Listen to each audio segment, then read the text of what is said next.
Okay. S, ನಾನು ನಿಮ್ಮ ಪ್ರವೀಣ್ ಪಾಟೀಲ್ ಕೊನ್ನೂರಿಂದ ಮಾತನಾಡ್ತಾ ಇರೋದು. ಈ ವಿಡಿಯೋ ಮಾಡಲಿಕ್ಕೆ ಕಾರಣ ಏನಪ್ಪ ಅಂತಂದರೆ, ಇವತ್ತು ವಿಶೇಷ ನಮ್ಮ ಒಂದು 15 ಎಕರೆ ಗೋವಿನ ಜೋಳ ಬಿತ್ತನೆ ಕ್ಷೇತ್ರಕ್ಕೆ ಬೇಕಾಗ್ತಕ್ಕಂಥ ಗೋವಿನ ಜೋಳದ ಬೀಜಗಳಿಗೆ ನಾವು ಇವತ್ತು ಬೀಜೋಪಚಾರವನ್ನು ಮಾಡ್ತಾಯಿದ್ದೀವಿ. ವಿಶೇಷ ಏನಪ್ಪ ಅಂದರೆ, ವೆಸ್ಟೀಸ್ ಮಾರ್ಕೆಟಿಂಗ್ ಪ್ರೈವೇಟ್ ಲಿಮಿಟೆಡ್ ಕಂಪ್ನಿ ಕಡೆಯಿಂದ ಇರ್ತಕ್ಕಂಥ ನಮ್ಮ ಏನು ಕಂಪನಿ ಇದೆ ಹೆಮ್ಮೆಯದು, ಅದರ ಒಂದು ಅಗ್ರಿ ಹ್ಯೂಮಿಕ್ ಲಿಕ್ವಿಡನ್ನು ನಾವು ಅದಕ್ಕೆ ಬೀಜೋಪಚಾರ ಮಾಡ್ತಾಯಿದ್ವಿ. ಪರ್ ಕೆ ಜಿ 10 ml ನೋಡಿರಿ, ಹತ್ತತ್ರ ಒಂದು 100 kg ಬೀಜಕ್ಕೆ ನಾವಿವತ್ತು ಬೀಜೋಪಚಾರ ಮಾಡ್ತಾಯಿದ್ದೀವಿ. ಬೀಜೋಪಚಾರ ಎಣ್ಣೆ ಹಾಕ್ತಾ ಇದ್ದಾರೆ. ಹಾಗೂ ಇದು ಮಾಡಿದ ಒಂದು ಬೀಜಗಳಿದು ನಡೀತಾ ಇದೆ. ಈ ರೀತಿಯಾಗಿ ನಾವು ಸಂಪೂರ್ಣ ಪ್ರತಿಯೊಂದು ಹೊಲಕ್ಕೂ ಕೂಡ ಪ್ರತಿಯೊಂದು ಬಿತ್ತನೆ ಬೀಜಕ್ಕೂ ಕೂಡ ಬೀಜೋಪಚಾರವನ್ನು ಮಾಡ್ತಾಯಿದ್ದೀವಿ, ಒಳ್ಳೆಯ ಒಂದು ಫಲಿತಾಂಶಕ್ಕೋಸ್ಕರ. ಹೋದ ವರ್ಷವೂ ಮಾಡಿದ್ವಿ, ಈ ವರ್ಷವೂ ಹೆಸರಿಗೂ ಕೂಡ ಮಾಡಿದ್ದೇವೆ, ಹಾಗೆ ಗೋವಿನ ಜೋಳಕ್ಕೂ ಕೂಡ ಮಾಡ್ತಾಯಿದ್ದೀವಿ. ಇದರ ಜೊತೆಗೆ 2 ಪಾಕೆಟು ಗ್ರ್ಯಾನ್ಯೂಲ್ಸು ಪರ್ ಎಕರು, ಹಾಗೆ ಒಂದು 1/4 kg ನ್ಯಾನೋಟೆಕ್ಕು, ಹಾಗೆ 1 kg ಅಕ್ವಾಜಲನ್ನು ಕೂಡ ಬಳಕೆ ಮಾಡ್ತಾಯಿದ್ದೀವಿ. ಈ ರೀತಿ ನಾವು ಪರ್ kg 10 ml ಹಾಕಿ ಮಿಶ್ರಣವನ್ನು ಮಾಡ್ತಾಯಿದ್ದೀವಿ ನಮ್ಮ ಒಂದು ಅಗ್ರಿ ಹ್ಯೂಮಿಕ್ ಲಿಕ್ವಿಡನ್ನು.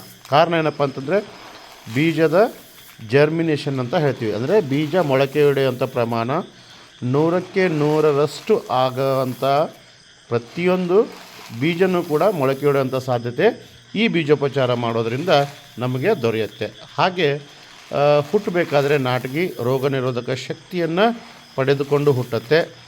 ಹಾಗೆ ಹುಟ್ಟಿದ ನಂತರ ಬೇರುಗಳು ಜಾಸ್ತಿ ಬಿಡಲಿಕ್ಕೆ ಸಹಾಯ ಆಗತ್ತೆ.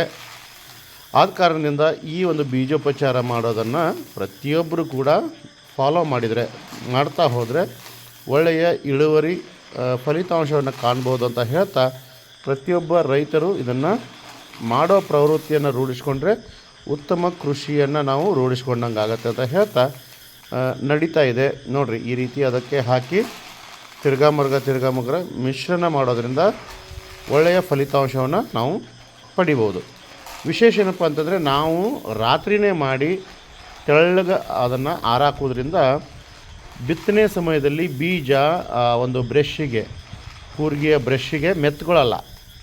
ಅದೇ ನೀವು ಬೆಳಿಗ್ಗೆ ಆಗ ಬಿತ್ತೋದ್ರಿಂದ ಮೆತ್ತುಗಳಂಥ ಪ್ರಾಬ್ಲಮ್ ಇರುತ್ತೆ, ಬೀಜ ಜಾಸ್ತಿ ಹೋಗೋದಿಲ್ಲ ಅನ್ನೋ ಕಾರಣಗಳನ್ನ ಹೇಳ್ತಾರೆ. ಆದ ಕಾರಣ ನಾವೇನು ಮಾಡಬೇಕಾಗಿದೆ, ರಾತ್ರಿ ಮಾಡಿ ತೆಳ್ಳಗೆ ಹರುವುದರಿಂದ ಬೆಳಗ್ಗೆ ನೀವು ಯಾವಾಗಾದರೂ ಅದನ್ನು ತೆಗೆದುಕೊಂಡು ಹೋಗಿ ಬಿತ್ತಿದರೆ ಯಾವುದೇ ಸಮಸ್ಯೆ ಆಗಲ್ಲ. ನಾನು ಈ ರೀತಿ ಮಾಡಿಸ್ತಾ ಇರೋದ್ರಿಂದ ಯಾವ ತೊಂದರೆ ಕೂಡ ಬಂದಿಲ್ಲ.